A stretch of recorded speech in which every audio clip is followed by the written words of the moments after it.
بسم الله الرحمن الرحيم الحمد لله رب العالمين والصلاة والسلام على أشرف الأنبياء والمرسلين أما بعد waxaan rabaa halkan aan ku duubo cashir chemistry ah kaasoo ku saabsan matter walaxda hore waxaan soo qaadanay dhowr cashir oo chemistry ah kuwaasoo ahaa manhajka cusub kana wuxuu daba socdaa cashiradaasi waa manhajka cusub ee haddeer ay dowladda soo saartay ciwaankeenu waa matter waxaan rabnaa marka cashirka markaan dhageysano ama sharxaadiisa aan dhamaysano qof walba waa inuu kari karaa ama awoodaa qeexidda matter sidoo kale waxaan ka rabnaa ardayga inuu kala saari karaa wax la yiraahdo mass iyo weight insha Allah waan qaadan doonaa ayagana waxaan kormarayaa matter Soomaali ahaan waa walax markii taariifinayana waxaan leenahay matter is defined as anything that has mass and occupies space. The air we breathe, the food we eat, the water we drink, are all examples of matter. Even we are made of matter. And matter walaxda is defined waxaa lagu qeexaa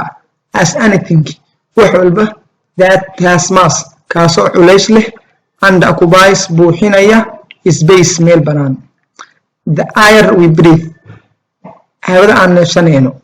the food we eat cuntada aan cunayno, and the water we drink iyo biyaha aan cabayno are all examples dhammaantood waxay tusaale u yihiin matter walaxda. Even xitaa we are made of matter xitaa anaga waxaan ka samaysanahay walax marka laga hadlayo walaxda wuxuu dhawaa wax walbo culays leh ama cuf leh meel banaanna buuxinayo. tusaale wuxuu soo qaatay marka hawada aan neefsano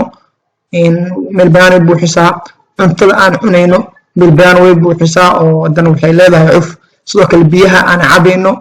intaba waxaa weeye matter. waxaa kaloo matter ah haddeer mobilkaad isticmaalayso, qalinkaad isticmaalayso, buuggaad isticmaalayso, kombiyuutarkaan isticmaalayo intaba waa matter maxaa yeelay waxay leeyihiin cuf meel banaanna way buuxinayaan, saa darteed waa walax. haddii aan soo koobo walaxda waxaa lagu qeexaa anything wax walbo that has mass kaasoo culays leh and occupies buuxinaya space meel banaan. haddii shayga uu culays leeyahay meel banaanna yara buuxinayo waxaan ku qeexaynaa matter walaxda. waa simple. waxaan dhahnay haddii uu culays leeyahay mass ama cuf leeyahay occupies space meel banaanna buuxinaya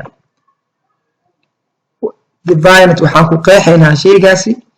inuu yahay matter oo ah walax. examples uuna siiyo waxaa ka mid ah marka hawada aan neefsanayno, cuntada aan cunayno, biyaha aan cabayno intaba wuxuu yiri waxay tusaale u yihiin matter walaxda. xitaa wuxuu dhahay annaga xitaa waxaan ka samaysanahay walax. marka waxaan filayaa in aad loo fahmay walaxda. aan hore u socno waxaa inuu xiga wax loo yaqaano mass and weight. waa mass and weight inta badan waxaad arkaysaa dadka inay isku qaldaan. marka maanta waxaan rabnaa haddii cashirkaan aan dhamaysano inaan si fiican u kala saari karno mass iyo weight. mass waa cuf ama culays, weightna sidoo kale waa culays, laakiin waa laba culays oo kala duwan. marka laga hadlayo masska tusaale haddaan usoo qaadano haddii maanta weel aan ku ridno dahab ama miisaan waxaan saarin dahab aan miisaan saarnay waa cabirnay wuxuu noqday 10 kiilo. okay marka miisaankan aan saarnay dahabka oo noqdo 10 kiilo, dahabkaasi aan saarnay miisaanka dahabka marka la joogo chemistry waa walax maxaa yeelay meel banaan uu buuxiyaa space uu buuxiyaa cufna waa leeyahay, saa darteed dahabka waa walax. markaan cabirna wuxuu noqday marka 10 gram uu noqday. xaddiga uu noqday oo ah 10 gram ayaa ah mass aan filay in la fahmo dahabka aan cabirno wuxuu noqday 10 gram uu noqday tusaale weelka waa kan daawa ku dhex jiro dahabkaas waa 10 gram marka dahabkan oo ku dhex jiro weelka 10 gram ah waa walax maxaa yeelay milbanaan uu buuxiyo space-na waa leeyahay saa darteed marka inta uu noqday xaddiga uu noqday markaan cabirno 10 gram ah ayaa waxaan leenahay mass waxaa ii soo weight uuna imaanaasi laakiin hadda aan sii horumarsiyo weight markii laga hadlaa asi asan tusaaldan soo qaadano haddii maanta dhagax yar aan kor u tuurno waxaan arkayaa dhagaxaas inuu soo laabanayo hoos oosan kor sii aadayn cause of gravity or due of gravity dhagaxaasi waxaa soo jiidanayo wax loo yaqaano of xisjiid ama karaar of xisjiid ama awoodda uu dhulka wax ku jiito marka dhagaxaasi dabcan wuxuu leeyahay cuf ayuu leeyahay dhagaxaasi cufkiisa waxaa soo jiidanayo dhulka awood isjiidkiisa ama karaar of xisjiid dhulka ayaa soo jiidanaya marka awoodda uu soo jiidanayo ama xoogga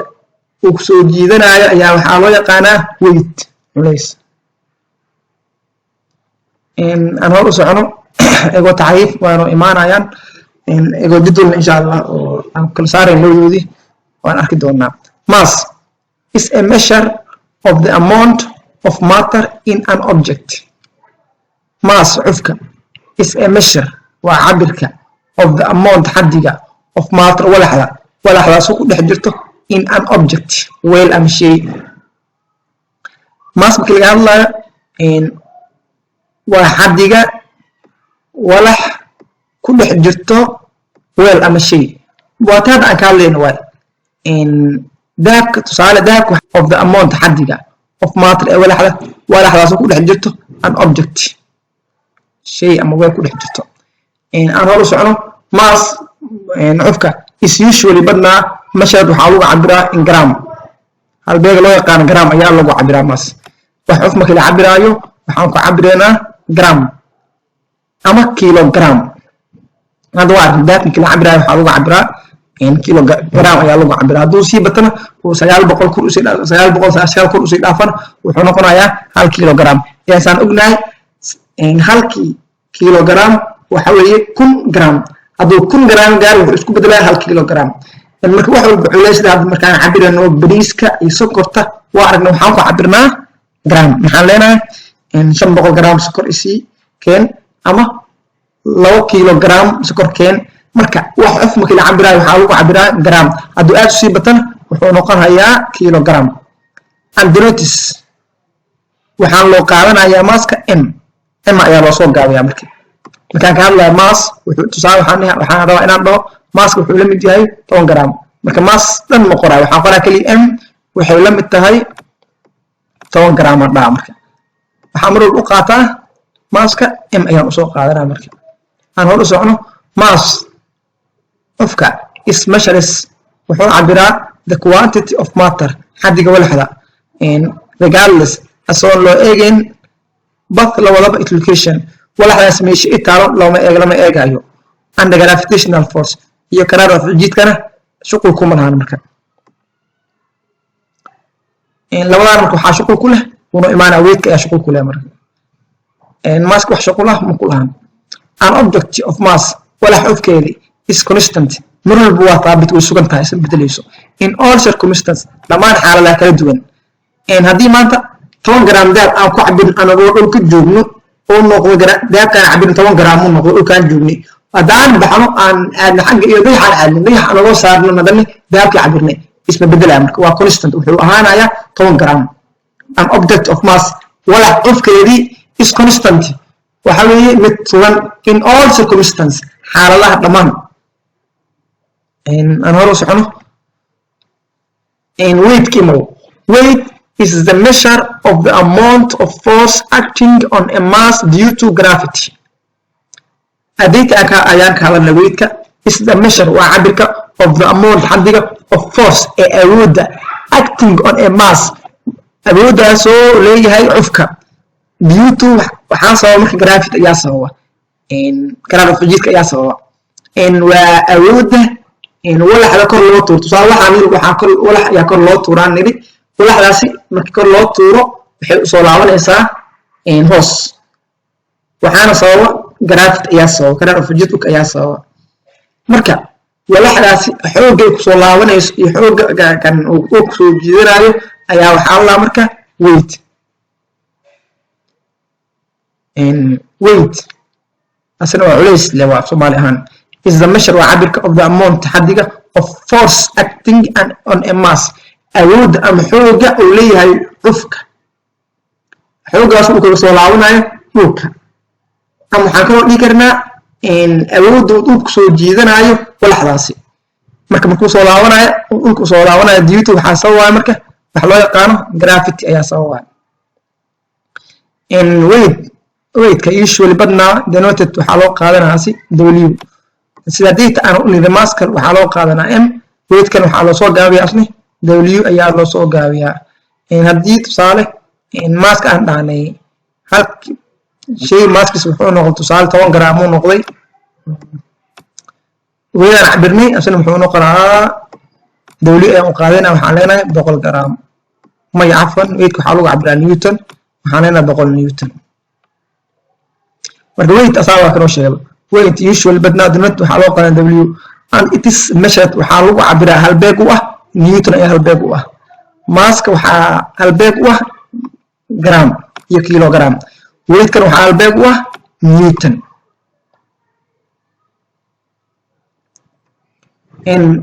tusaale ayaa noo qoran tusaale wuxuu muujinaa marka farqiga u dhexeeya mass iyo weight leenkan waxaan ku qornay mass ayaan ku qornay halka leenkan kale aan ku qornay weight mass ayaan ku hormaraynaa number 2 mass taxariiftiisa ayuu hormarsiiyey wuxuu dhahay is the amount waa xadiga of a matter walax percent walaxdaas oo ku dhex jirto in the object shay walax ku dhex jirto xadigeedii shay walax ku dhex jirto xadigeedii ayaa ah mass weight is the force waa awoodda with an earth taas oo dhulka attracts uu kusoo jiidanayo the object shayga waa kan dadii aan ka hadlayno awoodda uu dhulka kusoo jiidanayo shayga ama xooga force-ga uu dhulka kusoo jiidanayo shayga ayaa waxaan leenahay what weight ayaa leenahay weight SI unit of mass waa kilogram mass unitkiisa ama halbeegiisa waa kilogram SI unit of weight na waa newton mass its value is same everywhere meel walba la joogo mass waa same qiimihiisa haddii dhulka aan hor joogno unoo noqdo 10 gram aan dayaxa aadno aan cabirno wuxuu noqonayaa 10 gram waa haddaan ana wax ku daran weight of an object shay weightkiisana chance uu isbedelayaa from place to place boos loo joogo boos kala aadka uu isbedelaa tusaale dhulkaan joogi waa cabiray waa baxay dayaxan aaday waa cabiray marka cabirka isoo baxay markaan dhulka joogi markaan joogo dayax cabirka isoo bax isku mid noqonayaan xitaa kala dhawaasha dhulka haddii dhulka aan dhawaay aan cabiro haddii kadib dhulka aan ka sii fogaad aan cabiro markii dhulka aan u dhawaay markii dhulka aan ka fogaaday cabir waxay isoo baxay ma noqonayaan waa isku mid ah marka masska waxaan dhaanay mar walba waa thabit uu sugay isla bedel waa same weight kana wuxuu sameynayaa chances bedel waa same waa masska kana waa chances isbedelaa weighting balance ayaa loo isticmaalaa in la cabiro mass markii la cabiro waxaa la isticmaalaa miisaankan ayaa la isticmaalaa loo yaqaano weighting balance ayaa usually isticmaalaa to measure lagu cabiro mass cufka of an object ee shayga cufkiisa markii la cabirayo waxaa la isticmaalaa weighting balance baa la yiraahdo miisaanka kala iska dhig tan spring balance ayaa la isticmaalaa iyadana waa bahal wax lagu cabiro sida mastarada oo kale ah is used waxaa lagu cabiraa marka to measure weight ayaa lagu cabiraa marka spring balance is used waxaa loo isticmaalaa to measure lagu cabiro weight of an object shay weightkiisa mass waxaa loo isticmaalaa weighting balance halka loo isticmaalo weightka spring balance mass of an object shay cufkiisa can't be zero marna ma noqdo ever zero marna ma noqdo mar wala aan cabirno wax loo noqonaa marka tiro ayaa noo soo bixisay yaraata ma badnaato mar laakiin uu noqonaa ma jirto zero measures afwan ma hoos waaye weight of an object wala weight keedana can be zero uu noqon karaa zero wala weight keedi uu noqon karaa zero laakiin wala weight keedi ama mass keedi wala mass keedi ma noqon karo zero laakiin weight keedi uu noqon karaa zero halkaas ayaan marka soo gabagabeynaya cashirkeygii waxaan rajeynayaa in aad loo fahmo mar dhageyso hadaa fahmayso laba ku xisho insha Allah kanaalkaana aniga iskale haduu soo gaaro subscribe saar oo rukumo waxaan kaloo u baahanahay in la sii share gareeyo walaalaha kale loo faa'iideeyo saab ay ugu faa'iideysto ugu faa'iideeyo walaalahaagi hadii adiga aad taqaan walaalaha u share gareysay ay ugu faa'iideystaan. والسلام عليكم ورحمة الله وبركاته.